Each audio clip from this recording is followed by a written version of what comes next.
노유진의 정치카페 스페셜 역사교과서 국정화. 예, 청취자 여러분 안녕하십니까? 저는 유시민입니다. 오늘이 스페셜 역사교과서 세 번째 다루는 시간인데요. 지난 두 차례 방송 많이들 찾아주셔서 고맙습니다. 저희가 그 힘 받아서 오늘 세 번째 시간 잘 진행하도록 하겠습니다. 지금 시간이 11월 26일 오후 2시가 좀 못된 시간인데요. 조금만 지나면 김영삼 대통령 연결식이 거행될 예정입니다. 요 바로 맞은편 국회에서 하는데요. 구선 의원 김영삼의 마지막 등원이라는 표현도 나오고, 예, 그렇습니다. 이 이야기 조금 이따 이제 하기로 하고요. 먼저 오늘 이야기 손님부터 소개해 드리겠습니다. 네 사람이 오늘 진행할 텐데, 우리 노유진의 정치카페에 처음 출연하시는 손님부터 소개하겠습니다. 연세대학교 국학연구원에 재직 중이시고요. 민족문제연구소 연구위원으로서 활발하게 활동하고 계신 이준식 교수님 나오셨습니다. 안녕하세요. 예, 안녕하세요. 네, 안녕하세요. 처음이시죠, 우리 방송? 예, 처음입니다. 예, 박수 한번. 네, 예. 안녕하십니까. 오늘 좋은 말씀 기대하겠습니다. 여러 번 뵌 분인데요. 정진후 정의당 원내대표 함께하셨습니다. 예, 안녕하십니까. 우리 국회 교육문화체육관광위원회, 길다. 반갑습니다. 그냥 교육위원회라고 예. 하려고요. 예. 예, 교육위원회 소속이십니다. 예, 맞습니다. 수고하십니다. 그리고 진 교수는 빠지고 우리 노회찬 대표님 나와 예. 계십니다. 예, 네, 안녕하세요. 반갑습니다. 예. 네. 안 바쁘신가 봐요. 오늘 여기 나오시고. 아니 지금 오늘 제가 천안에 예. 한국노총 교육하러 가야 되는데 그래요. 불려 나와가지고 빨리 끝내고 지금 가야 돼, 달려가야 돼. 예. 아무리 가셔야 된다 해도 방송 마치기 전에는 못 나가시죠. 대한민국은 왜 되찾고 싶었던 나라에서 떠나고 싶은 나라가 된 것일까? 대한민국은 왜 해일조선이란 말이 유행하는 나라가 된 걸까? 대한민국은 왜 국정교과서 체제로 퇴행하고 있는 것일까? 한국 현대사의 진실과 화해를 위해 노력해온 비판적 사회학자 김동춘 교수의 새 저서 대한민국은 왜에서 그 답을 찾아보십시오. 국정교과서에는 나오지 않는 진짜 한국 현대사 대한민국은 왜? 사계절 출판사.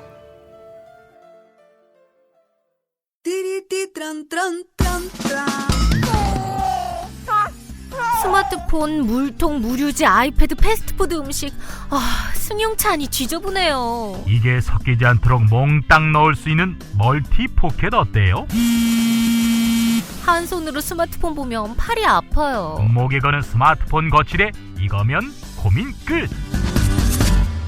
우와, 아이디어 장렬. 어디서 살 수 있어요? 즐거운 아이디어, 재미있는 쇼핑몰 재미월드요.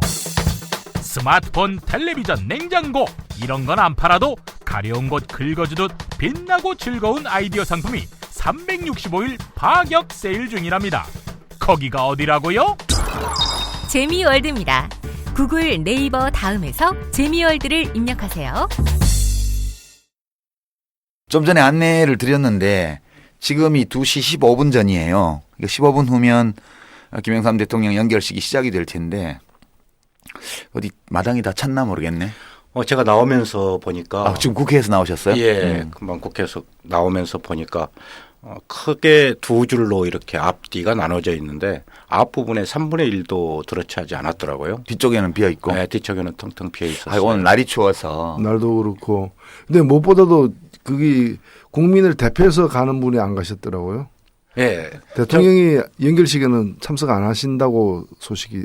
해외 순방을 위해서 컨디션 조절 차원에서 해야 되고 감기 바이러스 때문에 그렇다고 해서 제가 나오면서 잠깐 속보를 보니까 화면을 보니까 서울대병원에서 옹구차에 옹구를 할 때 잠깐 일별 서 계시다가 이렇게 들어가시는 것 같더라고요. 일별하는 걸로. 참 사심이 드러나는 것 같아요. 독합니다. 예. 그리고 장례식장 방문해서 이 방명록에 서명 안 했죠. 서명도 안 했죠. 발언 내용도 전해지는 게 장례식도 이렇게 참 잘 여기까지만 말했다고. 예. 예. 잘못 어찌라고. 대통령이 참석을 안 하니까 이렇게 참석 안 하는 거지 사람들이. 그렇죠. 그런가? 예. 그런 면도 측면도 있죠. 있고 예. 또 이제 스스로 아들이라고 자처하는 상주, 자칭 상주들의 이야기들도 사실상 국민들에게 동의를 얻지 못하고 있는 것 같아요. 그래서 그런 부분들이 오히려 이 자칭 상주로 나서서 이런저런 이야기를 자꾸 해가면서 정치적으로 이용하려고 하는 그런 저희들을 국민들이 지적하시는 분들도 있더라고요. 그러니까 상주하는 행태가 영 마음에 안 들어서 문상객이 줄었다. 그런 부분도 없잖아 있는 것 하긴 같아요. 상주가 너무 나대더라. 그죠? 그러니까 뭐 자기들 그래서 유세하는 것도 아니고 그러고 이벤트 하듯이 네. 자기가 아들이라 그러는데 아버지 연계식도 안 끝났는데 옛날 자기 아버지하고 같이 활동하던 사람들이 또 이제 시내 나와서 요새 대통령한테 뭐 이야기도 하고 그러는데 예. 그거를 뭐 폭도라 그러고 뭐 불온 세력이라 그러고 원천 봉쇄해야 된다고 그러고 있으니 갈 맛이 나나. 대통령이 국무회의에서 갑자기 한마디 하는 통에 어제 새누리당 의원들이 줄줄이 그 시위와 관련한 복면 시위 금지법을 줄줄이 냈어요. 지금 몇 건이나 냈습니까? 한 지금 뭐 정가변 부의장을 비롯해서 뭐 박인수 의원 누구 계속해서 논의가 되고 있더라고요. 그 혹시 이준식 교수님은 그 국학연구원 연구교수시니까 혹시 옛날에 우리 이제 민주공화국 이전에 네. 그 왕조 시대의 그 임금의 장례식 예. 이런 것 좀 아시는 거 있으세요? 뭐 조금 알죠. 옛날에는 어땠어요? 그거 하면? 그야말로 이제 국장으로 하는 거고요. 예. 왕이나 아니면 왕비가 죽으면은 뭐 나라 일 자체가 중단이죠. 시장은 철시하고 뭐 그렇죠. 왜냐하면 나라가 곧 왕이니까요. 왕이 곧 나라니까 민주공화국에서 그런 일은 없죠. 예. 그래도 조금 김영삼 대통령이 떠나시는 길이 약간 좀 쓸쓸한 느낌이 들어서 저는 네. 마음이 좀 안 좋아요. 예. 개인적으로. 어떠세요? 저도 그렇습니다. 그러니까 어쨌거나 한때를 풍운한데 죽었을 때 죽은 다음에 국민들로부터 그야말로 존경을 받아야 되는데 이렇게 국민들로부터 외면받는 이제 국가장이라는 게 정말 의미가 있는 건지 차라리 그냥 겸석의 가족장으로 치르는 게 훨씬 더 나았겠다 그런 생각도 듭니다. 그 김일성 대통령이 이제 흔히들 공과 과가 다 있다 이렇게 말씀들을 많이 하시는데 그 공에 속하는 게 이제 한국 현대사에서 정치 민주화에 기여했던 거 아닙니까? 그렇죠. 근데 문제는 이제 김일성 대통령이 몸 담았던 그 당, 지금도 그 당의 정권이 이제 군림을 하고 있는데 이 여기는 그 정치 민주화를 개성한 집단이 아니잖아요. 오히려 배신한 집단이고 지금은 역행시키려고 하는 집단이다 보니까 김일성 대통령의 과를 개성하고 있는 당은 있는데 공을 개성하고 있는 당은 야당이죠 지금. 그렇죠. 예. 야당인 거죠. 그러니까 김일성 대통령 사실은 자신이 몸담았던 당으로부터 정치적 정신적 파문을 당한 셈이다. 배척당한 거죠. 그렇죠. 예. 그러니까 잘못한 것만 개성해 간다는 거예요. 지금 그렇죠. 과만 개성하고 새누리당이 과를 개성하고 공은 오히려 역전시키는 이제 그런 게 지금 새누리당과 현 정부인 거죠. 이게 정치적 아들이라고 하는 새누리당 김부성 대표가 김영삼의 정말 정치적 아들이라고 한다면 국정교과서 역사화에 대해서는 단호히 반대했을 반대해야 거다. 되는 예. 거죠. 그런데 시위자에 대한 시위하는 시민들에 대한 말도 그렇죠. 그렇죠. 이제 이런 걸 가리켜서 전문 용어 우리 민족 고유의 전문 용어로 후레자식이라고 하지 않아요? 예. 아버지의 유지를 제대로 받지 맞나요? 못하는 이런 걸 후레자식이라고 그러죠. 후레자식이라고 그러죠. 예. 자식이라고 하지 말든가. 아버지를 욕보이는 거 아니에요. 그렇죠. 김일성 대통령도 박근혜 대통령을 좀 과대평가를 한 발언을 했더라고요. 7푼이라고. 6푼인데. 아니요. 6푼밖에 안 되는데. 어린 반푼이라고. 어린 반푼. 반푼인데 7푼이라고 했다고. 하는 짓을 보면 연계식도 안 가는 이런 걸 보면은 반푼도 안 되는 지금 행태를 보이고 있는. 근데 7푼씩이나 평가를 해줬다 이거죠. 어떤 분들은 참 이 김영삼 대통령이 그래도 여러 가지 뭐 잘못한 점도 있지만 사람 보는 눈만큼은 탁월했다. 7푼임을 그토록 일찍 알아차렸단 말인가 이런 얘기도 했는데 노 대표님 말씀에 따르면 그것도 과대평가라는 거. 그렇죠. 지나고 보니까 이건 5푼 놓치도 안 되네. 아마도 오픈이란 말은 몰라가지고 7푼이란 말. 예. 반푼이란 말을 몰라서. 어린 반푼이란 예. 자, 근데 지금 그 김영삼 대통령의 정치적 아들을 자처하는 자들이 이 복면 착용을 금지하는 그 집시법 개정안을 줄줄이 지금 냈습니다. 근데 이게 이런 법이 있는 나라 있어요? 없죠. 이런 법이 있나?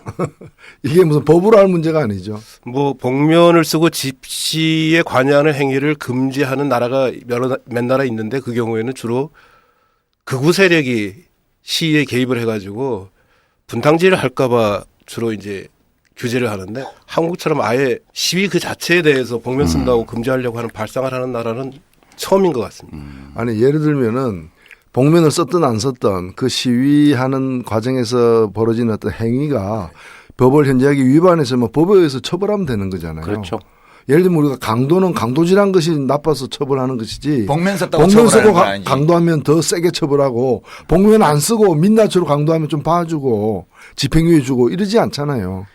시위 현장에 시위하는 세력과 그것을 막는 세력 두 세력이 있지 않습니까? 예. 경찰들은 완벽하게 복면 쓰고 있잖아요. 그렇죠. 왜 자기들은 쓰는 아, 거예요. 그 경찰은 이제 불법 행위를 막으려고 하는 거지. 똑같이 보면 안 되는 거지. 아니 그러면 선글라스 끼는 사람은 어떻게 되는 거예요? 아, 이제 그 문제가 있어요. 아니면 성형을 심하게 한 사람은 이 복면의 정의, 데피니션이 뭘까요?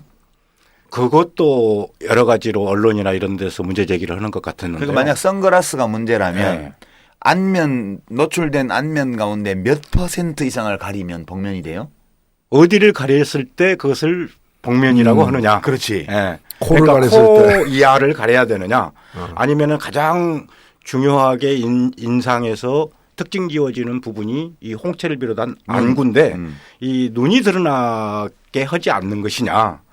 이렇게 했을 때 조로. 사람에 대한 식별 능력을 봤을 때는 눈이랍니다. 눈. 예. 그러면 선글라스만 끼워도 복면에 해당되는 거거든요. 선글라스도 큰 거 있잖아요. 잠자리 예. 엄청 큰 거. 그 박근혜 대통령이 중국 갔을 때 쓴 선글라스 이렇게 큰 거 거의 코 밑에 부분까지 가려지는 거. 그런데 그리고 이제 얼굴을 가리는 어떤 물체의 소재도 규정이 있어야 될 거 아니에요. 그렇죠. 선글라스를 해당 안 시키려면 뭐 유리나 플라스틱 제품은 해당이 안 되고 면, 뭐 합성섬유 이런 거는 해당된다 이렇게 하든가. 아니면 이제 감기 예방을 위한 마스크는 어때요?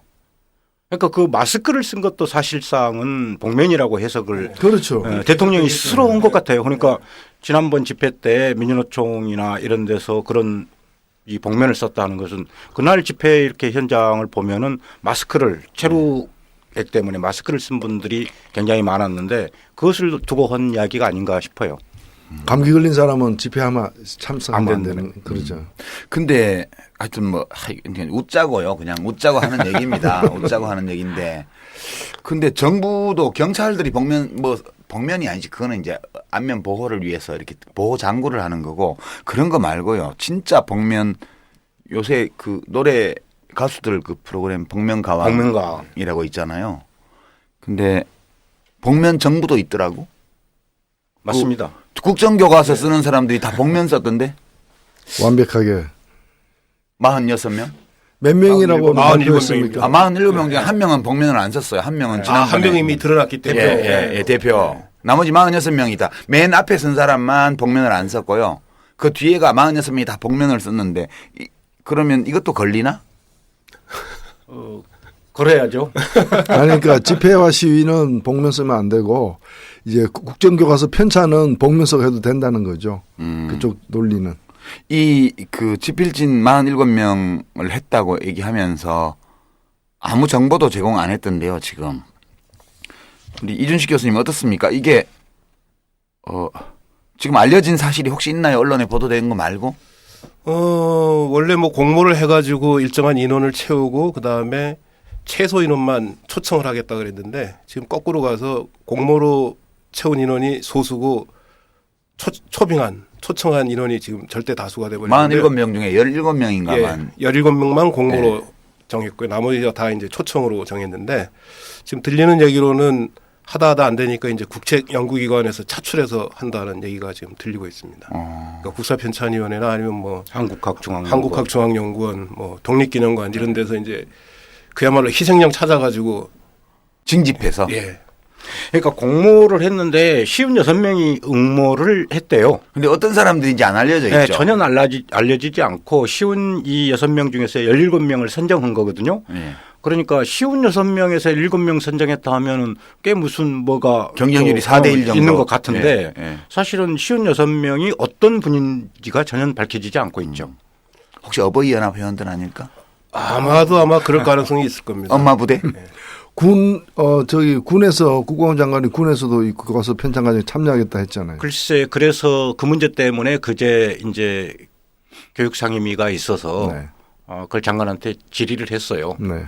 군사 전문가나 이런 사람이 참여를 했느냐 그랬더니 안 했다고 그러더라고요. 그럼 거기서 이야기했던 지난번에 이야기했던 군사 전문가라는 게 뭐냐 그랬더니 군사 그러니까 군의 이 역사. 예. 이거 관련이니까 전사 관련은 이 사람을 이야기하는 것 같아요. 그런데 그걸 군에서 곧장 이렇게 나온 것 같지는 않고 그런 부분도 있을 수 있다는 그런 느낌은 받았습니다. 그러니까 실제로 역사학계에서도 어떤 사람들이 지금 46명 복면 쓴 사람들인지에 대해서 소문도 전혀 없습니까? 예, 지금? 전혀 없습니다. 있기나 있나? 아마도 실체가 있나? 연구자들 가운데 들어간 사람은 그 집필거부 선언에 동참하지 않은 사람들 중에 이제 일부가 있겠죠. 뭐 교학사 교과서 필자들이라든지 이런 사람들 가운데 일부가 들어갔을 것으로 추정이 되는데 뭐 전혀 모르겠습니다. 그 교학사 대표 필자였던 그 이명희하고 교수하고 권희영 교수는 포함된지 여부도 안 알려져 있나요? 그분들은 포함이 안 됐다라고 이야기를 하고 있습니다. 다만 교학사 교과서를 만들 때 보면은 그분들의 이제 제자들이 있습니다. 제자들이 이제 중학교나 고등학교에서 역사 과목을 담당하고 있는 교사들이 있는데 그분들이 이 스승의 어떤 권유에 의해서나 명단 끼워넣기에 의해서 몇 분이 포함됐을 가능성은 있습니다. 그리고 이런 식이라면은 이게 이 숫자도 사실은 저는 의문스럽고요. 또 이후 집필 과정에서 얼마든지 교체도 가능한 것이고. 그렇습니다. 그리고 공식적으로 그 내부에서 이렇게 이 공식 집필진에는 포함이 되지 않았다 하더라도 사실상 여기서 집필한 결과를 딱 스크린하는 또 다른 어떤 이 시스템이 또 존재할 수도 있는 거고 그렇기 때문에 지금 누가 어떤 과정을 통해서 만드는지 일체를 알 수가 없는 그런 상태 아닙니까? 근데 제가 우선 궁금한 거는 이제 47명이라고 발표를 했고요. 이제 이미 상고사 분야의 그 연구자 한 분은 지난번에 대표 필진으로 공개가 돼 있어서 46명이 지금 베일에 쌓여 있는데 복면을 쓰고 있는데 이제 이 복면 쓴 사람들이 누구냐고 사람들이 묻고 있는데 사실은 저는 이게 실제로 존재하느냐 46명이 그것도 의문이라고 봐요. 그렇죠. 예. 의문이죠. 알 수가 없잖아요. 확인이 안 되는. 여기서 짚고 넘어가야 될 문제는 국정교과서는 사실 집필진이 중요하지 않습니다. 왜요? 최종 저작권을 교육부가 갖기 때문에요. 집필진이 할 일은 그냥 초고를 제출하는 거고 최종적으로 교과서 편찬에 책임을 지고 있는 건 교육부입니다. 그러니까 이미 그 70년대 국정교과서 편찬에 작업하신 분들 또 그 이후 국정교과서 집필진으로 참여하신 분들이 증언하고 있는 내용인데 자기들이 쓴 원고하고는 전혀 상관없는 내용의 교과서가 나온다는 거죠. 옛날에 국정할 때 교학사 교과서가 그랬죠. 설마 자기 아버지처럼 하랴? 아니 교학사 교과서가 그래서 교학사 교과서 발행에 참여했던 저자들을 제가 직접 만났어요. 직접 만났는데 거기에는 교사분들이 계셨거든요. 그분들이 저한테 증언한 바에 의하면은 자기가 쓴 원고가 아니었다는 거예요. 그 교과서에 나온 내용이? 교학사판 교과서, 한국사 교과서에 나오는 내용이 그래서 어떻게 된 거냐 그랬더니 자기는 지금이라도 당장 집필진에서 빠지고 싶다. 이럴 정도였어요. 그러니까 지금 교수님 말씀하신 대로 어떤 초안을 만들고 그것을 어떻게 윤색에서 내놓느냐 이 과정은 전혀 공개하지 처음부터 이렇게 공개를 하지 않으면은 그 과정이 어떻게 된지 누가 어떻게 해서 이 내용을 윤색했는지를 전혀 알 수가 없습니다. 그러니까 이 46명의 국정교과서 집필진이 실제로 존재하는지 여부 그리고 이 46명이 어떤 사람인지에 대해서 관한 정보 이걸 실제 아는 사람이 누구예요 그럼? 우리 대한민국에서 이걸 아는 사람이 누구예요? 극소수의 사람들만 알고 있는 거죠. 지금 뭐 국사편찬위원회에서 지금 실무 책임을 맡아서 진행을 하고 있다 그러는데 국편 직원들한테도 이미 항구령이 떨어졌다 그럽니다. 거기서도 다 모를 수 있죠. 모를 수도 있고요. 교육부 장관 청와대 뭐 제가 볼 때 이게 책임 데스크는 박근혜 대통령 아니에요. 그렇게 봐야죠. 그렇습니다. 국편에서도 모를 수 있지 않아요? 국편위원장도요. 국사편찬위원장도. 국사편찬위원장은 아마 알 겁니다. 국사편찬위원장 이름으로 명의로 아마 집필진 의뢰를 했을 테니까요. 아니 그 형식상 그렇게 형식상 그렇게 했다 하더라도 알아야 하나. 그냥 청와대에서 국사편찬위원장한테 우리 46명 지난번에 한 사람 말고 공개한 사람 외에 46명 여기저기 수렴해서 했으니까 그렇게 알고 계세요. 직인만 내놔 이렇게. 예, 이럴 수도 있는 거 아니에요? 그 나중에 가서 사후보고 형식으로 하고 이 진행할 때는 그렇게 될 수도 있죠. 왜냐하면은 이 국편이 역사교과서 국정화를 국편에 맡기기 위해서 그래서 그 위임하기 위해서 편사부장을 사전에 임명했어요. 예. 그런데 그 편사부장도 역시 우리가 이야기하는 뉴라이트 계열의 사람입니다. 그 사람은 틀림없이 실무 작업에 참여하겠죠. 그렇죠. 모든 역사교과서를 총괄하는 예, 그 사람은 확실히 부서니까. 알겠다. 그렇습니다. 이 46명이 실존 인물인지 누군지 유령인지. 46명과 접촉한 사람은 확실히 아는 거죠. 근데 거기서 더 웃기는 건요. 지금 이 한국사 교과서를 국정화해야 된다고 계속 이야기하면서 여기저기 거짓말하고 왜곡된 정보를 막 흘리고 이 대통령부터 시작해서 이 집권 여당 의원들까지 그랬는데 중학교 교과서. 국사 교과서에서는 전혀 이야기가 없었어요. 예. 그런데 중학교 교과서도 역시 마찬가지로 지금 국정화 하거든요. 예. 그런데 이 47명의 인원 배치가 어떻게 되느냐고 물어봤더니 문제가 있는 고등학교 현대사 교과서에 문제가 있어서 국정화를 한다면 거기에 비중을 크게 실어야 되지 않습니까? 예. 그런데 고등학교 47명 중에 고등학교 교과서 편찬에는 21명, 중학교 역사 교과서 편찬에는 26명을 배정을 했어요. 아. 그것도 역시 말이 앞뒤가 맞지 않습니다. 중학교 교과서에 도대체 어떤 문제가 있어서 그것을 국정화하는지 그리고 어떤 인원을 그런 문제점을 해결하기 위해서 투입하는지 이 부분에 대한 해명 없이 중학교 교과서는 26명, 고등학교 교과서는 21명 이랬거든요. 그러니까 이게 도대체 이 막 못 알아보게 하기 위해서 각 곳곳에서 무슨 연막을 피우는 건지 뭐 어떤 것인지를 전혀 알 수가 없어요. 그 지난번에 처음에 문제가 됐던 비밀 태스크포스 있잖아요. 예. 어디 뭐 빌딩에 예. 새 들어 있다가 밤에 털리면 큰일 난다 이러고 뭐 예. 112 전화해서 막아놓으려고 우리 제가 갔었습니다. 정진호 의원님 거기 가셨잖아요. 예. 그 태스크포스는 아직도 있어요? 태스크포스가 이게 그게 이제 그것부터가 복면이고 유령이었죠. 예. 역사교과서 지원팀이라는 것을 교육부가 예전에 만들었어요.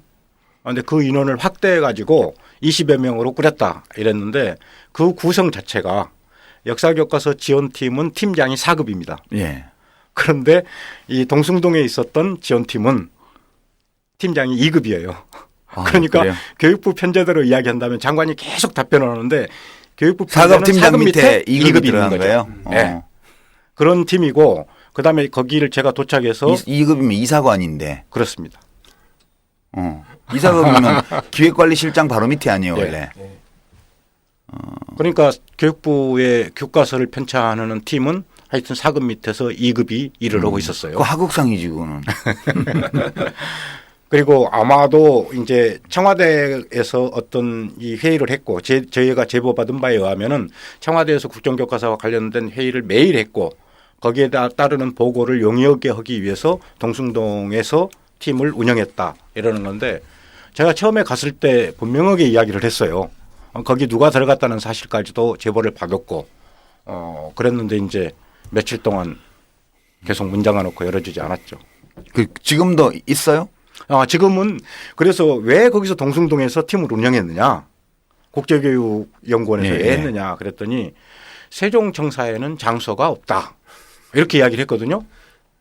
그런데 인원을 더 보강해 가지고 지금 팀을 꾸렸는데 TF팀을 꾸렸는데 세종청사로 내려갔어요. 그러니까 장소가 비좁아서 여기서 했다는 것은 거짓말이라는 걸 스스로 자복한 거죠. 거짓말 그렇게 쉽게 하다니. 그렇습니다. 예. 며칠 있다가 드러날 거짓말 예. 한 거 아닙니까? 자, 그러면 그 태스크포스는 이제 공식화됐네요, 그죠? 그렇습니다. 양성화, 비밀 조직의 양성화. 양성화. 예. 지하 조직의 양성화. 예. 근데 지금 새로운 지하 조직을 만든 거 아니에요? 그렇죠. 46명 예. 복면. 지필팀 자체가 지금 지하 조직. 지하 조직이 돼버린 거죠. 그 역사적으로 볼 때 지하 조직이 생산한 문건들이 좀 있지 않나요? 우리 역사에? 그렇죠. 이준식 교수님 어떠세요? 대표적인 지하 조직의 문건, 그 역사 문건 이런 게 어떤 게 있습니까 과거에? 뭐 일제 때는 독립운동 하시던 분들이 남긴 문건이 다 지하에서 만든 문건이고요. 그러면 지하 조직은 훌륭한 거네. 훌륭한 조직도 있습니다. 아 예. 예. 근데 이제 이자들이 만든 지하 조직은 훌륭하지 않으니까 문제인 거죠. 괜히 지하로 들어간 거잖아요. 일제시대 때는 아니, 지금 탄압을 받아서 지금 지하로 들어간. 어쨌거나 합법적인 정부가 존재하는데 왜 정부에서 하는 일을 갖다가 몰래 비합법적으로 하려고 하는지. 그러니까 이게 이제 국민의 세금으로 이루어지는 공식적인 활동이잖아요. 그렇습니다. 그런데 이름 안 밝힌 거는 무슨 뭐 그 대테러 요원이라거나 뭐 어디 다른 나라에 파견할 간첩이라거나 그런 경우가 아니라면 이렇게 국민들이 안 알릴 이유가 없는 거죠. 이런 행태야말로 혼이 비정상인 거죠. 혼이. 헌비 대통령이라고 그러죠. 예. 그럼 노 대표님 과거에 지하 조직 좀 해보셨잖아요. 예. 많이 했죠. 예, 예. 좀 지하 다수 단연간에 걸쳐서 여러 종류의 지하 조직을 해보신 분으로서 예. 이 사람들이 이 지하 조직을 하는 어떤 심리랄까 이유 이런 걸 아니, 어떻게 이거는 좀 이해할 수 없을까요? 이해할 수 없죠. 왜요? 왜냐하면 이건 범죄 조직이니까. 우리도 범죄 조직 했잖아요 아, 옛날에. 그거는 우리 스스로- 들키면 다 잡혀갔잖아요. 그러니까 그때 지하 조직은 국민들의 어떤 이 그 기본권 자체가 법적으로 이렇게 허용이 안 되는 속에서 불가피하게 이렇게 한 거라면은 지금은 아니 국사 편찬 활동하면 누가 잡아갑니까? 이거 공개적으로 해도 되는 거잖아요. 좌파들이 테러를 한대잖아요. 예? 좌파들이 무슨 힘이 있다고 테러를 해요? 그렇다는데. 그러니까 학교 현장에서 쓰는 교과서의 99.9%가 잘못된 것이다. 예. 그리고 0.1%만 제대로 된 것이다. 그랬으니까 0.1%를 위해서 이런 군사작전 하듯이 완전히 지하에서. 너무 하는 소수파여서. 거죠. 예. 보호해주기 위해서. 본인들이 소수파임을 알기 때문에. 그렇죠. 보호하기 위해서. 참 안타깝다. 우리 좀 지하 조직 해봐서 아는데 되게 고달프거든요, 이거 사실. 안 그래요? 근데 뭐 국민 세금 받아서 하면은 뭐. 근데 이 사람들도 아마 그걸 거예요. 언제 이것이 언젠가는 드러날지 모른다. 또 드러날 때 그걸 어떻게 드러날까 뭐 늘 노심초사하면서 지금 전전긍긍하면서 하지 않겠어요? 이거 정보공개 청구 벌써 들어가지 않았나요? 정보공개 청구뿐만 아니라 여러 가지 걸 했죠. 지금 시민들이 지금 하겠다고 지금 벼르고 있죠. 상임위원회에서도 위원장이 국회법에 근거해서 직접 자료 제출을 명령했고. 예. 그런데도- 상임위원장이? 네, 상임위원장이. 그래도 전혀 듣고 있지 않죠. 국회는 립서비스만 하는 기관이기 때문에 정부에서 자료를 안 줄 거예요. 물론 대통령의 견해에 따르면 그렇습니다.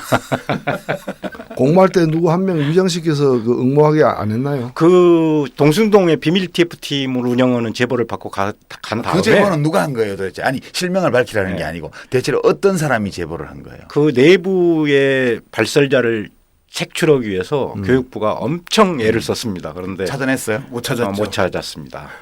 그래서 제가 제보를 받으신 분을 보호해야 되기 때문에 우리 어떤 근거도 정진호 만들지 말아야 의원님한테 제보를 하면 보호를 하십니다. 제보자를 확실히 보호해 주죠. 그렇습니다. 편찬 의원들 제보하세요. 우리 정진호 의원한테. 우리 복면을 쓰고 있는 저 국정교과서 집필진 46분께 말씀드립니다. 여러분은 안전이 포위되어 버렸습니다. 이제 자수하면 광명 찾습니다. 예, 순순히 펜대를 거꾸로 들고 정진호 의원실로 몰래 자수하시기 바랍니다. 자수했다는 사실은 충무 공식으로 우리가 보고하겠습니다. 내가 자수했다는 사실을 대통령에게 절대 알리지 마라. 그 방식으로 해드릴 테니까 자수해 주시고요. 이제 이준식 교수님 모신 이유가 이제 역사학을 하시는 분이니까 되게 이런 식으로 이제 지금 내용은 우리가 모르지만 네. 여하튼 한 명의 상고사 전문가와 연구자와 46명의 실체의 존재 여부가 불확실하고 존재하는 경우도 누구인지 어떤 특성을 가진 사람인지 알 수 없는 국정교과서 집필진 지하조직 이 출범을 했어요. 이제 이 지하조직에서 그러면 내년 말까지 교과서를 쓰는 거 아닙니까? 1년 안에 쓰는 거죠. 1년 안에. 그 대체로 그러면 어떤 교과서가 나올 거다 이렇게 좀 어느 정도라도 감이 오세요? 감이 한 90% 이상은 옵니다. 좀 간단히 좀 설명해 주시죠. 어떤 교과서가 일단 1년 안에 교과서를 절대로 못 씁니다. 예? 지금까지 나온다며요 교과서가. 아니 그러니까 내겠다 그러는데 예. 지금까지 교과서 역사를 보면은 1년이라는 짧은 기간 안에 제대로 된 역사뿐만 아니라 다른 교과목도 마찬가지인데요. 1년 안에 교과서를 쓴다는 게 물리적으로 불가능합니다. 제대로 된 교과서. 그러니까 엉터리 교과서는 얼마든지 만들 수 있죠. 교학사 교과서처럼 그냥 갖다가 적당히 베끼고 틀린 거 막 갖다 베끼는 수준의 교과서를 만든다면은 가능하지만 정말 학생들이 보고 인정할 만한 교사들이 보고 인정할 만한 교과서를 1년에 만드는 건 물리적으로 불가능합니다. 교학사에서 나왔던 그 한국사 교과서도 2년 걸렸다고 자기들이 이야기했습니다. 그 부실한 교과서도. 그러니까 대체로 이제 그 학교에서는 제대로 된 교과서를 만들려면은 최소한 3년 내지 4년 정도의 시간이 필요하다고 보는 거거든요. 그래서 지금 그 기존의 검정 교과서를 만드는 사람들이 시간이 지나면 지날수록 좋은 교과서를 만들었어요. 어떤 의미에서는 표준화된 교과서를 만들었거든요. 예. 그게 이제 노하우가 쌓여서 그런 거죠. 근데 계속 개선해 온 거죠. 예, 계속 개선을 해온 거죠. 근데 이제 다시 국정으로 돌아가면은 아마도 70년대, 80년대 나온 국정교과서, 그 다음에 이제 교학사 교과서 갖다 놓고 적당히 베끼는 수준으로 하지 않으면 물리적으로 불가능하다 이렇게 보고 있습니다. 기존 한 학교도 채택하지 않았던 결과적으로 예. 교학사 교과서를 이제 버전업 예. 그럴 가능성이 매우 높아요. 아마 교학사 교과서가 모델이 되지 않을까 싶습니다. 이미 총리가 교실을 내렸지 않습니까? 교학사 교과서처럼 훌륭한 교과서가 나왔는데 채택되지 않은 것은 문제가 많다. 그리고 교학사 교과서에 또 원래 모델이 이제 2008년에 나온 뉴라이트가 펴낸 대한 교과서라는 건데 대한 교과서가 나왔을 때 당시 박근혜 한나라당 대표 지금 대통령이죠. 박근혜 한나라당 대표가 출판 기념식에 참석해가지고 직접 그런 발언을 했습니다. 이제 정말 좋은 교과서 나왔다. 그래서 자기가 안심할 수 있다. 근데 바로 그 대한 교과서가 교학서 교과서로 이어졌고 교학서 교과서가 친일 독재 미화 교과서라는 이유로 국민들로부터 철저하게 외면을 받은 거거든요. 그러니까 또 그런 식의 교과서를 아마 국정이라는 이름으로 찍어낼 가능성이 매우 크다 이렇게 보고 있습니다. 최근에 그 이공계 쪽 그 대학 교수들의 표지가리 때문에 검찰이 예. 수사를 해서 이제 형사 기소를 한다고 그래요. 그 표지가리가 뭐냐 봤더니 이제 교수 승진이라든가 뭐 이런 등등과 관련해서 점수를 채우기 위해서 다른 교수가 만든 교과서를 표지만 싹 바꿔가지고 실적을 올리는 게 표지가리라 그러더라고요. 그거 되게 효율적이에요. 사실 이 교과서도 교학사 교과서를 표지가리 하는 걸로 될 가능성이 많지 않나요? 일단의 그런 시사하는 답변이나 발언을 정부가 했어요. 어떻게 1년 만에 교과서를 만들 수 있느냐라고 했을 때 선행 연구 업적이 있다. 예, 지금에 있는 내용이 있기 때문에 1년 안에 충분하다 이렇게 답변을 했거든요. 기왕에 나온 교과서가 있으니까 충분히 가능하다 그랬는데 기왕에 나온 교과서 가운데 이른바 자신들이 말하는 좌편한 교과서를 참고할 이유는 전혀 없을 테고요. 결국은 뭐 기존의 국정교과서, 그 다음에 뉴라이트의 대한교과서, 교학사 교과서 이거 갖다 놓고 이제 적당히 이제 섞어서 교과서를 만들 가능성이 원래 이 국정교과서 만들려고 했던 어떤 그 출발 자체가 정말 제대로 된 교과서를 정부가 책임 있게 만들어 보겠다는 것이 아니었고 몇 가지 정치적인 이제 시각에서 볼 때 자신들에게 마음에 안 드는 그런 역사적인 어떤 견해들을 갖다가 수정해 보려는 게 시도였기 때문에 1년이 그런 의도라면은 1년도 길다. 어찌 보면 석 달이면 끝난다. 이미 아마 기본 틀은 다 만들어져 있을 겁니다. 이미 파일로 존재하지 않겠어요? 그 파일을 좀 선보면 되겠죠. 이제 몇 가지 고려를 하겠죠. 5.16을 그냥 기존의 검정교과서에서 쓰던 식으로 군사정변으로 쓸 거냐, 과감하게 혁명으로 바꿀 거냐, 뭐 그런 정도 가지고 고심하겠죠. 그렇죠. 예. 그러니까 이제 자기들이 특별히 문제 제기를 하고 싶지 않은 대목들은 기존 7종 교과서, 검인정 교과서에서 그냥 좀 표현을 바꿔서 뺏겨 쓰고, 그다음에 자기들이 그 검정 교과서에 불만을 갖고 있던 것은 뉴라이트 대한 교과서나 교학사 교과서에서 옮겨 쓰고 조립하고 그렇게 조립해 놓은 다음에 여러 사회 분위기나 국민 여론을 좀 살펴서 지나치게 큰 저항이 야기되지 않을 정도로 물타기를 좀 그렇죠. 한다? 그렇죠. 그런 방향이고 이미 큰 방향의 틀은 정해졌어요. 그러니까 이 교육과정 개편을 하면서 이 근현대사 부분을 대폭 줄여버렸거든요. 그래서 40%대 그러니까 50% 이하로 줄여버렸기 때문에 아마 분량을 상고사나 고대사에서 늘릴 겁니다. 그리고 근현대사 부분은 필요 없는 부분은 빼는 거죠. 아마 상고사로 명분을 만들 거예요. 네. 상고사 소설 아주 그 휘황찬란한 우리 민족의 과거 역사 얘기하면서 이렇게 자랑스러운 그렇죠. 역사를 담은 교과서를 우리가 냈다. 그러니까 근현대사 부분은 좀 눈 감고 넘어가라. 이런 식으로 아마 할 겁니다. 이미 그래서 큰 방향 틀은 정해졌어요. 상고사는 그냥 그 북한 교과서 100개 있으면 되겠네. 그렇지. 예. 북한 교과서도 얼마든지 베낄 수 예, 있어요. 왜냐하면은 지금 현재 우리 학계 상고사 연구 수준이 워낙 낮기 때문에 지체되어 있기 때문에 북한은 상대적으로 상고사 연구가 많이 돼 있습니다. 아무래도 이제 지역이 그렇다 보니까. 도올 선생이 최근에 중국 갔다 오셔가지고 그 우리 상고사 거 여기서 당군 신화에 대해서 뭐 여러 가지 말씀을 하시던데 도올 선생은 자문에 응하지 않으실 것 같아요, 그죠? 정교과서 팀. 이미 그럼 현대사는 뭐 또 일본 교과서 100개 쓰면 되겠네. 대학 교과서하고 교학사 교과서가 일본 교과서를 많이 베꼈죠. 그래. 예. 뭐 쓰는 용어부터 시작해서 시각 자체가 우리 청취자 여러분들이 좀 기억이 가물가물하실 것 같은데요. 뉴라이트 대한교과서 나왔을 때가 몇 년 전인데 그때 시끄러웠고, 그다음에 재작년에 교학사 교과서 나왔을 때 또 한참 시끄러웠고요. 채택 문제로 또 시끄러웠고, 내용 문제로 시끄러웠고, 그다음에 최근 와서 국정화 문제로 또 시끄럽고 이렇게 돼 있는데, 교학사 교과서를 기본으로 해서 이제 약간 버전을 바꾼다고 가정을 해볼 때, 그러면 기존의 7종 검정 교과서와 이제 앞으로 나오게 될 국정교과서에서 핵심적인 차이, 분량면에서 상고사, 고대사를 늘리고 현대사 배정을 줄이는 건 이미 지적을 하셨고, 현대사 기술과 서술과 관련해서 좀 이제 기억을 되돌려 봐야 될 것 같아요. 이게 뭐가 제일 문제가 였고, 또 이런 흐름에서 이제 국정교과서 초안이 나온다면 어떤 게 문제될 거다, 이거를 몇 가지로 좀 중요한 걸 한번 추려주시죠. 그 당시에 2013년에 나왔을 때가 식민지 시대, 그러니까 일제 36년 시대를 어떻게 미화했느냐. 예.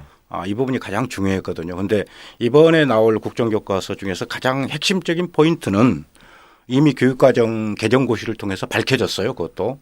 어떤 형태로 가려고 하는 건지. 그래서 이제 뭐 교수님이 좀 더 자세히 말씀해 주시면 좋겠는데 1948년 8월 15일을 정부 수립으로 보느냐 대한민국 건국으로 보느냐는 관점이 가장 중요한 관점으로 놓여질 겁니다. 아마도.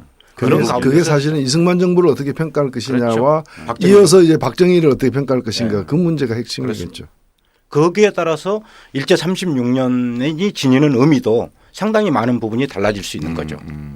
지금 어쨌거나 이 정권이 유일하게 밝힌 교과서 집필 기준이 지금 대한민국 1948년을 대한민국 수립으로 쓰라, 그러니까 대한민국 건국으로 쓰라는 거거든요. 이미 총리 이름으로 이미 지침을 밝혔고 국사편찬위원장이 정부 뜻이 그렇다면 따라가겠다고 이미 뜻을 밝혔으니까 아마 이제 새로 나올 국정교과서에는 대한민국 수립으로 될 겁니다. 이미 교육과정이 그렇게 반영이 됐고요. 그러면 어떻게 되냐면은 1948년 대한민국 수립은 독립운동과는 아무 상관이 없는 건국 유공자들에 의해서 만들어진 것이다. 수립된 것이다. 대한민국은 건국 유공자에 의해서 만들어진 국가다. 근데 건국 유공자가 누구냐?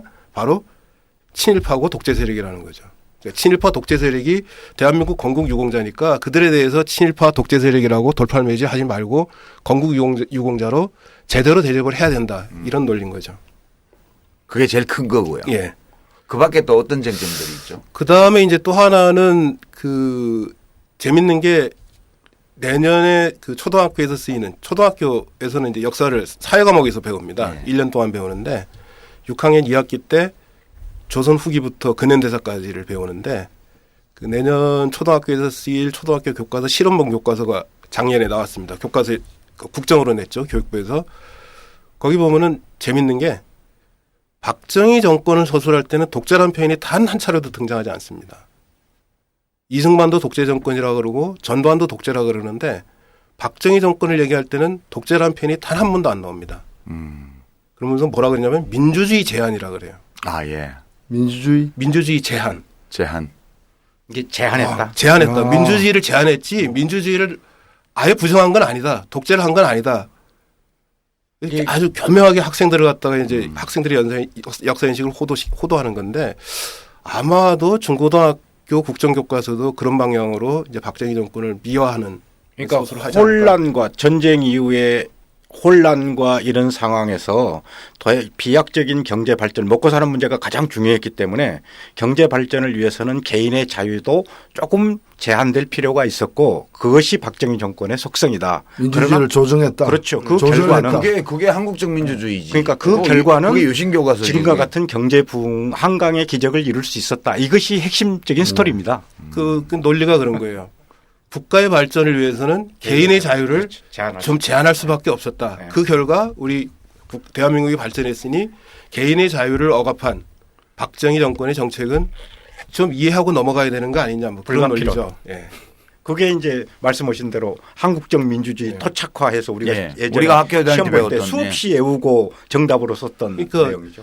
독재하면은 이승만 정권 독재보다 박정희 정권 독재 기간이 훨씬 길었고요. 길었고 훨씬 심했죠 또. 심했고. 예. 그러면 박정희 독재 정권이라고 써야 되는데 교과서에 독재란 말을 못 쓰는 겁니다. 박정희 정권의 하나는.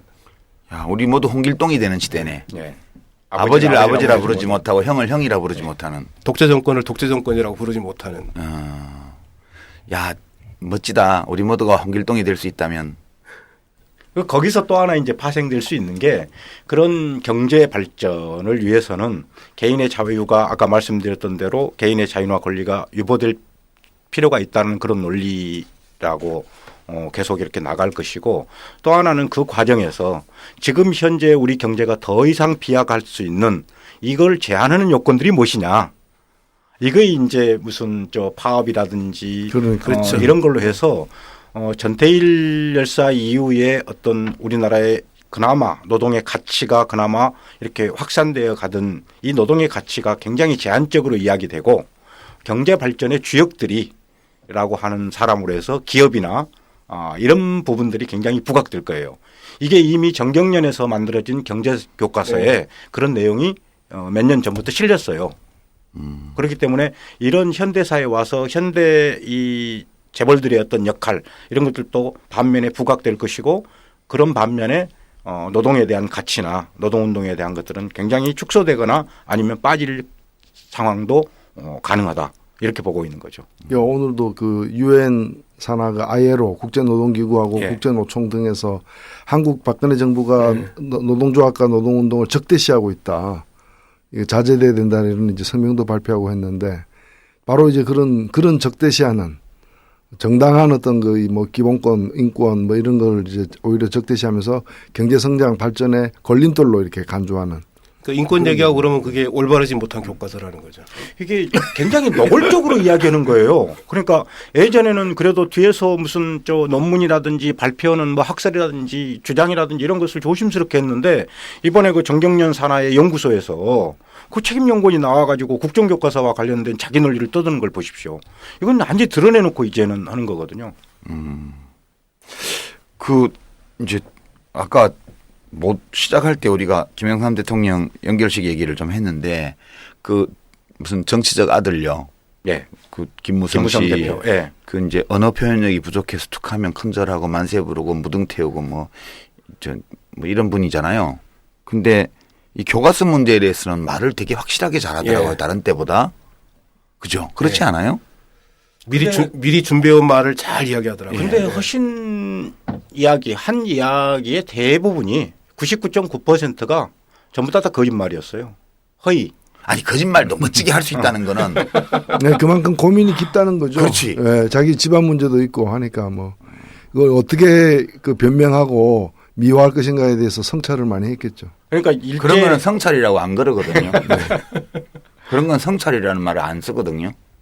왜요? 성찰은 굉장히 좋은 말이죠. 좋은 말이에요. 아니 뭐 그 사람들이 뭐 말을 갖다가 자기 마음대로 말을 쓰는 사람들인데 뭐 그 단어 하나만 뺀다 그래가지고 좋아지나요? 그럼 뭐 적당한 말이 있나? 하여튼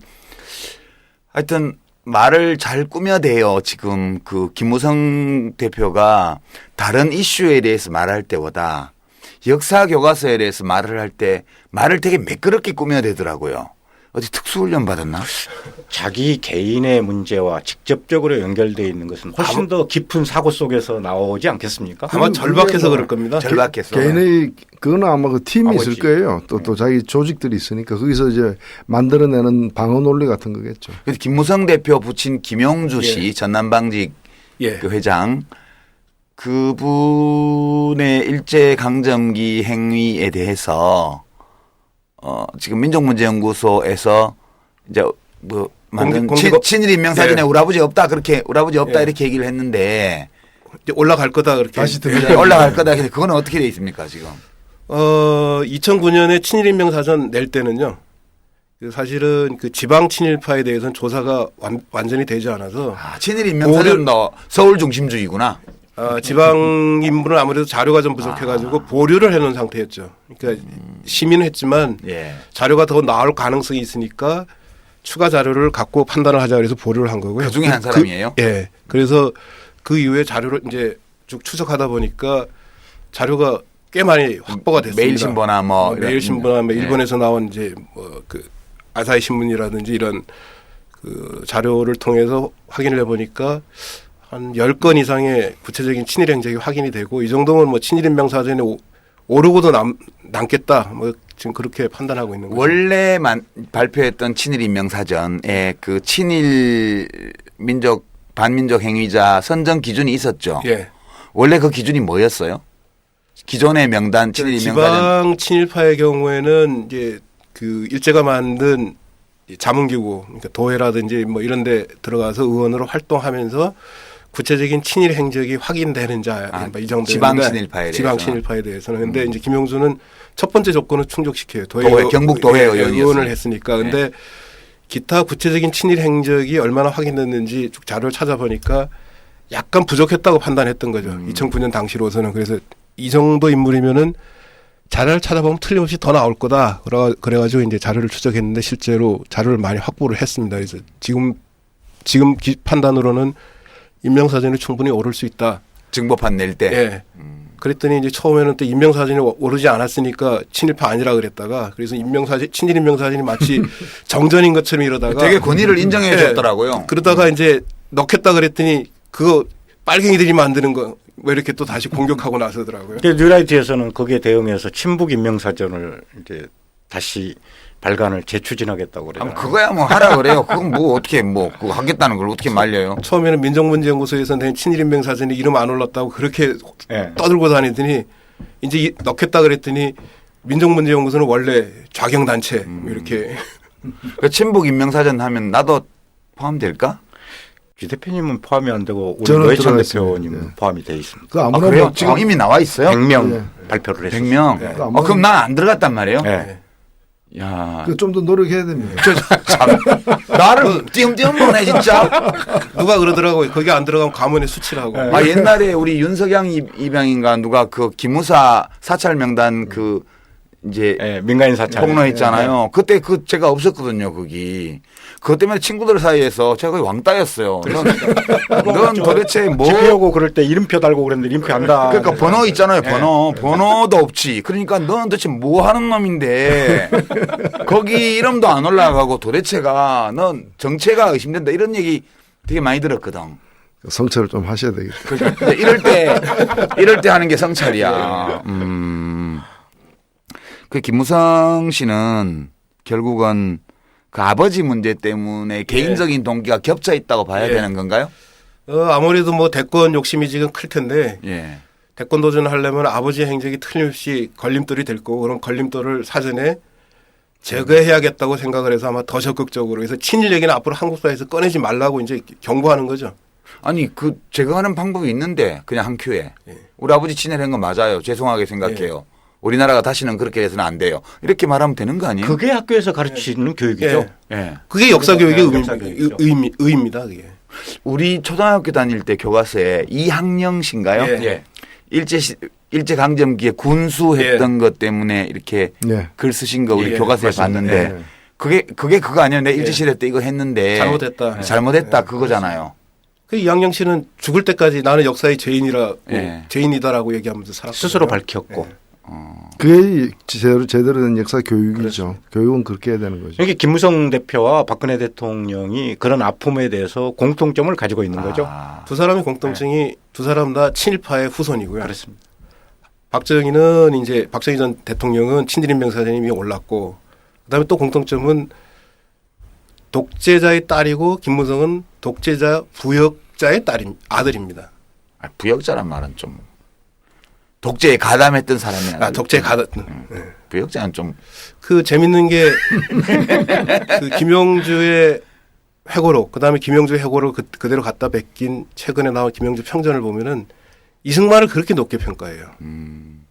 이승만이 진짜 애국자였고 진짜 민주주의자였는데 사람들이 그걸 몰라가지고 독재자라고 욕한다고 이승만을 재평가해야 된다는 게 김명주의 시각이었는데 그 김명주의 시각을 아들이 그대로 이어받아가지고 지금 이승만 국부라고 지금 얘기하고 다니는 거예요. 아니 뭐 김무성 씨가 뭐 우리 아버지 친일한 거 맞다 그 점에 대해서 내가 한 일은 아니지만 미안하게 생각한다 이랬다고 해서 대통령 선거 나오지 마라 그러지 않잖아요. 네. 그렇죠. 오히려 그렇게 오히려 인정하고 나오는 네. 게 오히려 플러스죠. 그렇죠. 역사적인 안목가지를 가진 사람으로 이렇게 평가할 수 있을 건데 애써 그것을 다른 방향으로 뒤틀리거나 혹은 지우려고 하는 것 자체가 저는 스스로의 그 묘열 속으로 걸어 들어가고 있는 게 아닌가 하는 생각을 가져요. 여하튼 이거는 박근혜 대통령한테 보내는 강력한 러브콜이 될 수는 있겠네. 네, 그렇죠. 지금 동명상린이라고 지금 그러는 그렇죠. 거죠. 예. 그런다고 해서 박근혜 대통령이 비박을 봐줄까? 비박인데. 그 이전에 청와대와 공천권 문제라든지 이런 걸 가지고 심히 대립을 하다가 역사교과서 문제가 딱 나오면서 그게 일제히 봉합돼 버렸잖아요. 자, 그 참 우리 참 멋진 교과서로 또 배우게 생겼네. 그래도 우리 좌절하지 말자고요. 우리 옛날에 유신 교과서로 다 배웠지만.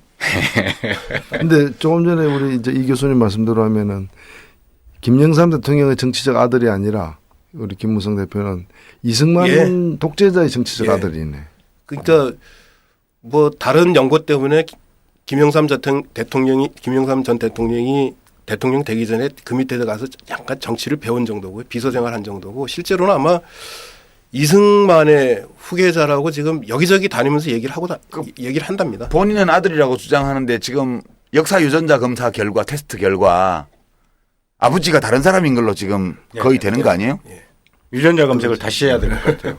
그리고 실제의 친자였던 김현철 씨 같은 경우는 작년에 네. 김영삼 대통령이 1년간 서울대병원에 입원해 있었거든요. 1년 네. 가까이.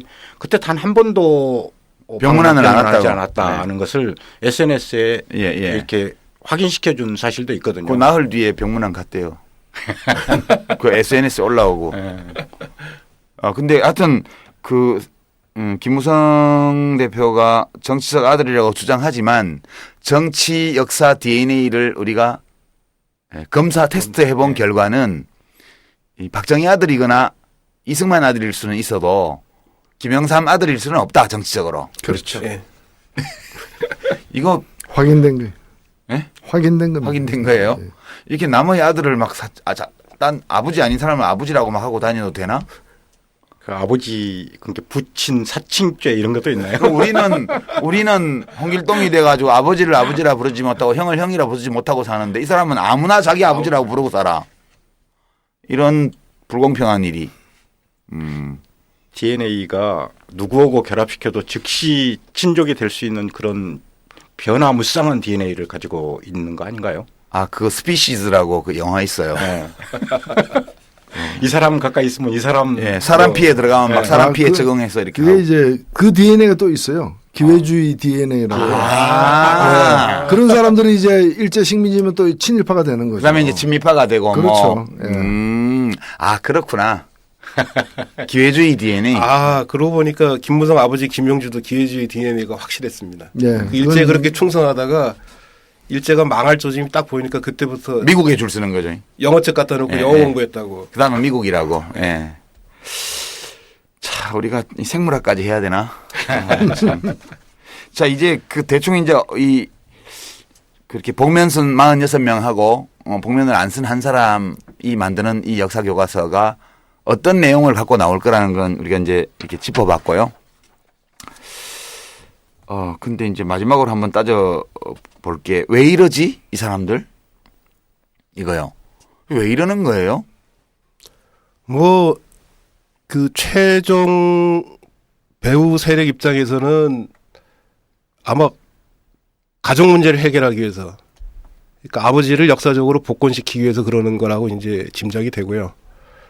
5.16 군사정변을 5.16 혁명으로, 유신을 민주주의의 정화로 이렇게 교과서에 싣고 싶어서, 그래서 아버지를 역사적으로 복권시키고 싶어서 그러는 거라고 짐작이 되고, 그다음에 김무성 대표의 경우도 마찬가지로 가족사를 세탁하려고 뭐 국정교과서를 밀어붙인다는 생각이 들고요. 더 근본적으로는 이게 보수 정권을 갖다가 연장을 해야 되는데 지금 보수 정권의 지지 기반이라는 게 주로 영남, 지역적으로는 영남, 연령상으로는 고령층으로 이렇게 국한되어 있는데 자라나는 새싹들을 새싹들은 이미 이제 반여당 정서가 너무 반보수 정권 정서가 확실하니까 자라나는 새싹들을 좌경화 세력의 마수에서 구출해내지 않으면 나라가 위험해진다. 그렇죠.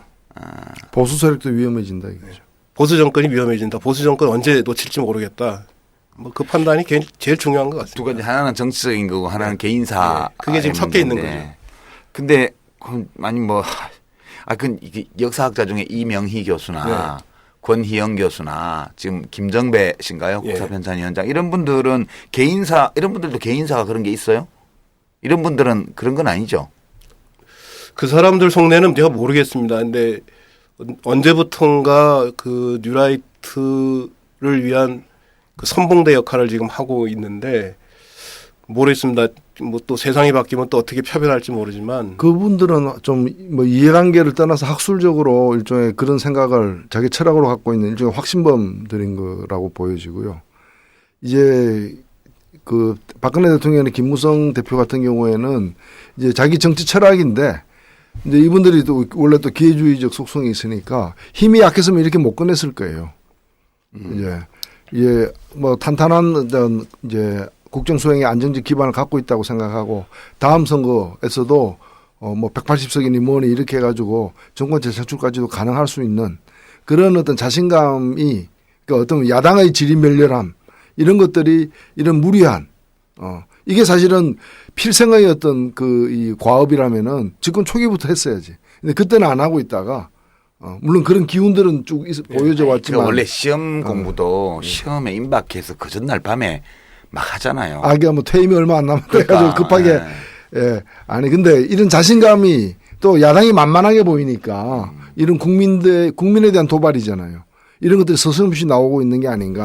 이게 그쪽에서는 굉장한 그 지난 DJ 정부와 노무현 정부를 거치면서 엄청난 충격을 받았던 결과라고도 저는 봅니다. 아, 그래요? 네, 저는 뭐 정치적 이해나 개인적 이해에 대해서는 동의를 하는데 뉴라이트 학자들부터 시작해서 현 정치 세력이 그동안에는 이념적 이 대립을 통해서 무조건 종북 이 부분에 대해서는 자기들이 모든 어떤 이야기에도 굴하지 않는 우위를 접하고 있었거든요.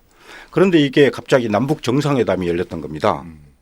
그래서 철천지 원수라고 여겼던 세력들과 정상들이 만나서 합의를 해버리고 6.15 선언이 나오고 그다음에 공단도 만들고 14 공동선언이 나오고 그리고 개성공단이 해서 이제는 이 왕래나 이 의사표현이 그쪽을 일방적으로 매도하거나 이념적으로 몰아붙여서는 자기 세력들에 대한 유지 자체가 불가능하다는 판단을 했다라고 저는 보거든요. 그래서 그런 충격이 나중에 그런 역사가 그렇게 진전이 돼버리면은 남아있는 것은 일제 36년사밖에 없어요.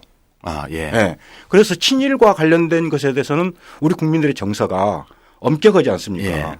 그런 점에서 이걸 뭔가 다시 이념적 대립관계를 부각시키면서 그 친일 잔재에 대한 어떤 청산 요구를 희석화시키고 다른 방향으로 끌고 가야지만이 자기 정치 세력의 정치적 이해의 목표나 개인적 관계도 훨씬 더 자유스러워질 수 있다.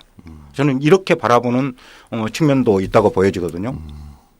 그참 순전히 역사학자로서의 어떤 신념 이런 거하고도 혹시 관계가 있을 수 있나요? 정치적인 맥락을 제거하고.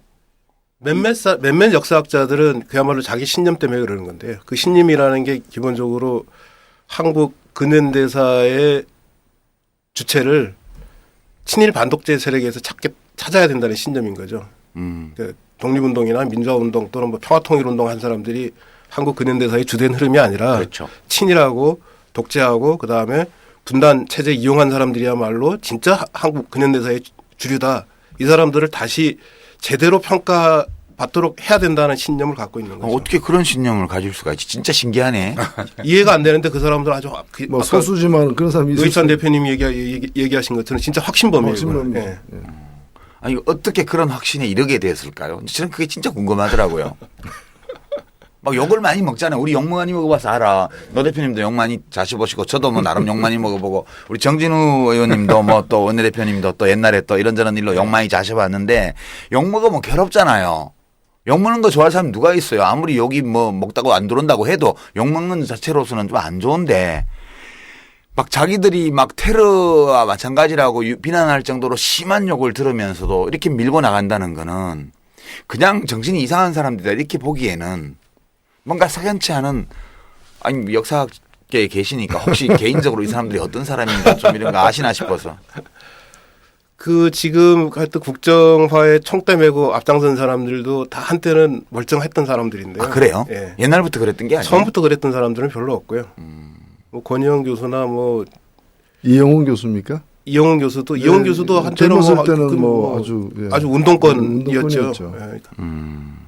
그 제가 그 지지난주인가에 그 밤샘 토론 나가서 예. 저는 이제 미디어를 통해서만 아, 이렇게 예, 보다가 이제 권희영 교수하고 이제 조전혁 의원이야 그 전에도 뭐 예. 정교조하고 싸우는 것을 여러 번 봐서 그분은 이미 알고 있었는데 이제 권희영 교수는 처음 토론을 해봤어요. 근데 저는 이제 그 전에 백분 토론이나 밤샘 토론이나 다른 텔레비전 심야 토론 이런 데서 토론하는 걸 보면서 좀 안타까웠던 게 서로 너의 역사관이 틀렸다 내게 맞다 이 논쟁을 주로 하고 있어서 제가 이제 가서 아니 뭐 좋아 뭐 그 귀하의 역사관은 내 존중하겠다 내가 뭐 동의는 못하지만 근데 왜 나는 당신한테 내 걸 강요 안 하는데 당신이 왜 나한테 그걸 강요하려고 그래 이제 이런 식으로 토론을 했는데요. 왜 그랬냐 하면 사실 저는 요즘 이렇게 사회 분위기 또 이런 역사 서술을 둘러싸고 벌어지는 이런 흐름들을 보면서 우리 사회가 굉장히 전체주의로 가는 거 아닌가? 예. 전체주의요. 개인을 존중하지 않고 개인적인 취향, 개성, 개인적인 삶의 목표 이런 걸 존중하지 않고 어떤 집단의 목표, 국가의 목표에 시민들 개인을 종속시켜버리는 사고방식 이런 게 이제 박근혜 정부 출범 이후에 굉장히 심해지는 것 같아서 제가 지난번에 독일 대통령역이 방문하기 네. 전에 독일 대사관에서 누가 왔기에 좀 면담 좀 하자고 이게 바이마르에서 나치로 넘어가는 거 비슷하다. 이 강도는 다르지만 양상은 그랬더니 그 사람이 뭐 그렇게까지 얘기를 하네요. 그래서 아니 그렇게까지 심한 건 아닌데 그 기본 동기나 사고방식이나 이런 거는 진짜 이 토탈리테리아니즘 전체주의인 것 같다. 네. 그랬더니 고개를 짤레짤레 흔들고 가더라고요. 그 다음에 연락 왔는데 그런 것 같아요. 며칠 사이에 바뀐 거예요? 아니 그때만 해도 역사 교과서가 막 이렇게 본격화되기 전이었거든요. 예. 근데 이런 흐름이 있는 거 아니에요? 이 단순히 역사관의 예. 문제에 그치지 않고 저는 그런 불안감이 좀 있던데. 예, 우연히 일치인지 몰라도 이 국정교과서 밀어붙이면서 이 정권이 올바른 역사 교과서라는 표현을 사용했는데 이게 올바른이라는 용어를 이미 사용한 나라가 있더라고요. 그러니까요. 독일 나치가 썼더라고요. 독일 나치가 정확히. 썼더라고요. 예. 정말 이게 우연히 일치라면은 정말 우연히도 똑같이 전체주의 체제로 가고 있구나 하는 생각 좀 두려웠습니다. 그런 우연이 생각이 아니라 필연이죠, 사실. 필연이죠 이게. 예. 그래서 만약 이 정치 권력을 쥐고 있는 사람들이 이제 다시 유신 체제와 같은 전체주의로 가겠다는 의사를 확실히 한다면 정부를 비판하고 맞서 싸우는 야권의 어떤 방침이나 기본적인 태도나 내세우는 논리도 그에 맞게 좀 달라져야 되는 거 아닌가요? 그냥 우리께 맞다라고 주장하는 걸로는 뭔가 좀 대응이 안 되는 거 아닌가 그런 생각이 들었어요. 그런 부분이 굉장히 아쉽죠. 예. 그래서 저쪽에서 진행하려고 하는 어떤 정치적 목적에 따라서 이런 행태를 보인다 하면은 그것에 맞서서 어떤 대안이나 예. 국민들을 잘못된 방향이라는 것을 명확하게 알려줄 수 있는 이런 형태의 것들이 좀 필요하지 않을까. 방법론부터 시작해서 그러는데 그런 부분들이 좀 광범위하게 이야기되기보다는 즉자적인 어떤 대응이나 이런 것으로 그치는 것 같아서 매우 예. 안타깝죠. 무엇이 옳으냐 그러냐의 논쟁은 뭐 불가피한 측면은 있어요. 그건 항상 해야죠. 예, 항상 해야 되는 건데 그것만 해가지고는 둘 중에 어느 개를 택할 거냐의 문제, 예. 어느 걸로 도배할 거냐 이런 식으로 또 잘못 여겨질 수도 있기 때문에 잘 지적하신 것처럼 옳으냐 그러냐의 문제와 더불어서 다양한 견해가 공존할 수 있어야 되고 그것이 민주주의라는 점을 갖다가 아주 이게 강조를 많이 할 필요가 있지 않나 보여져요. 역사적으로 어떻습니까? 우리 이준식 교수님. 이렇게 어떤 특정한 세력이 특정한 가치관을 가지고 사회 전체를 물들여 버리는 이런 전체주의로 가려고 할 때 되게 과거 우리나라 사례나 아시아 사례나 세계 역사의 사례를 보면 어떤 식으로 시민사회가 이런 거에 대응을 하나요? 그게? 그 전체주의로 가는 경우에는 대체로 대응을 잘 못해서 그런 거죠. 그러니까 그래요? 대응을 대응에 실패한 경우가 대응에 그렇게 가는 거예요? 실패하는 경우에 그렇게 가는 거고요. 그래도 아직은 한국 사회에 대해서 그래도 이 걱정을 덜 하는 게 정권이 이렇게 밀어붙이는데도 어쨌거나 이 국민들은 상대적으로 굉장히 건전한 생각을 갖고 있다는 거. 그래서 국정교과서만 하더라도 정권이 그렇게 막 국정교과서가 유일한 해결책이라고 홍보하는데도 지금 반대 여론이 계속 높아지고 있지 떨어지질 않거든요. 지금 뭐 여론조사 결과마다 좀 다르긴 하지만 어떤 여론조사 결과에 따르면 한 2대1 정도 반대 여론이 높은 거로 나오는데 그리고 더 나가서는 또 여론조사를 해보면은 내년 총선에서 국정교과서 반대하는 국회의원 후보 찍겠다 하는 국민이 한 60% 가까운 것으로 나옵니다. 예. 그거 보면은 아직도 우리나라 국민들은 그래도 건전하다. 이 자유의 가치, 다양성의 가치를 어느 정도. 특히 이제 그 국정교과서 반대 운동을 하다가 이제 좀 감동을 받은 게 중고등학교 학생들이 굉장히 건강한 생각을 갖고 있구나. 중고등학교 학생들이 우리는 획일화된 교육 싫다. 그게 정부에서는 그게 작용화 교육의 결과를. 정교조의 영향이라고. 그러니까요. 실종 역사 교과서가 좌편향돼서 그렇대요. 처음에 예전에 수입 쇠고기 문제로 촛불이 거세게 일어났을 때 초기에 맨 먼저 나왔던 이야기가 그거였어요. 정교조에서 학생들에게 촛불값도 주고 해서 한 거다.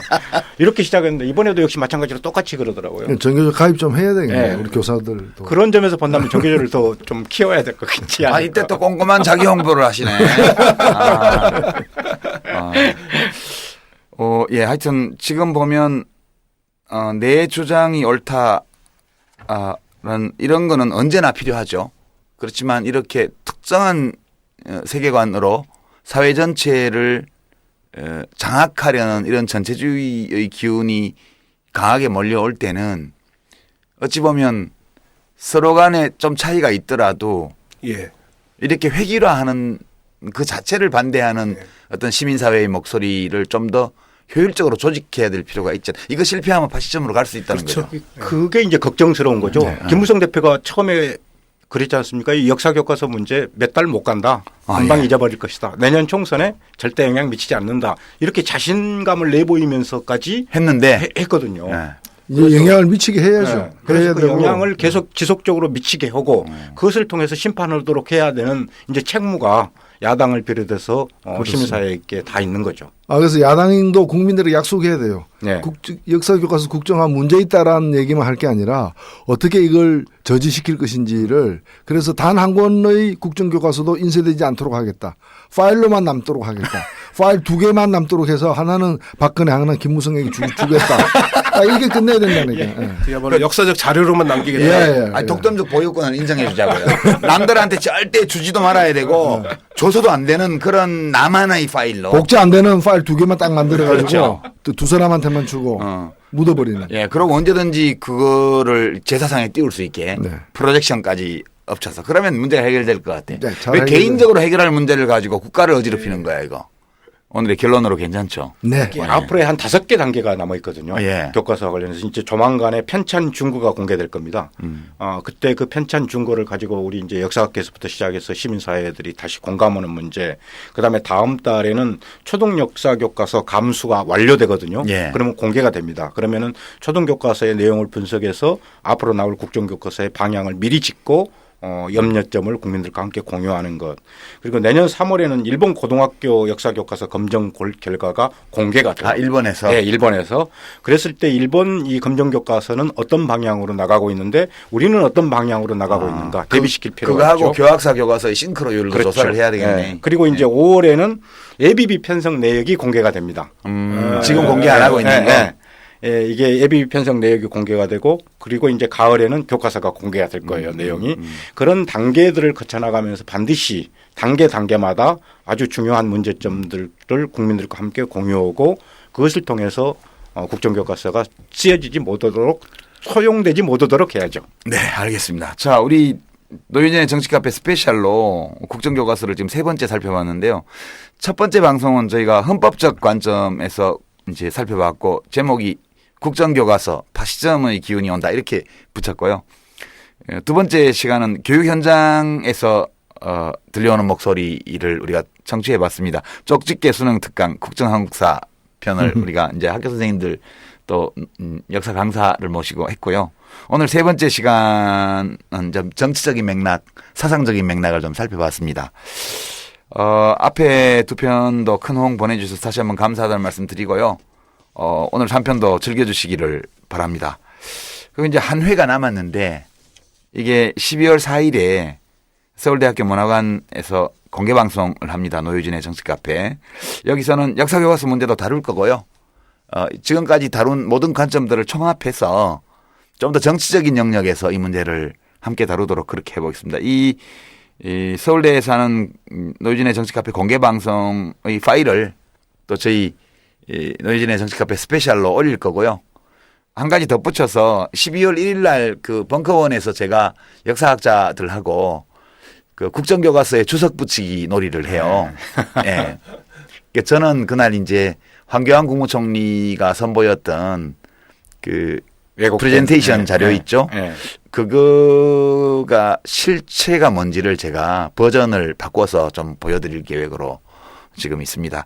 그것도 만약 좀 협의해보고 된다면 지난번에 저희 글쓰기 호회처럼 정치카페의 호회편으로 한번 붙여볼까 그런 고민도 하고 있다는 말씀 함께 드리면서 오늘 함께 해주신 세 분 감사합니다. 우선 이준식 교수님 감사하고요. 정진우 원내대표님 많이 바쁘실 텐데 고맙습니다. 고맙고요. 노시안 대표는 빨리 교육하러 가겠습니다. 가셔야 되고요. 저도 작업실로 빨리 가겠습니다. 청취자 여러분 고맙습니다. 네, 감사합니다. 고맙습니다.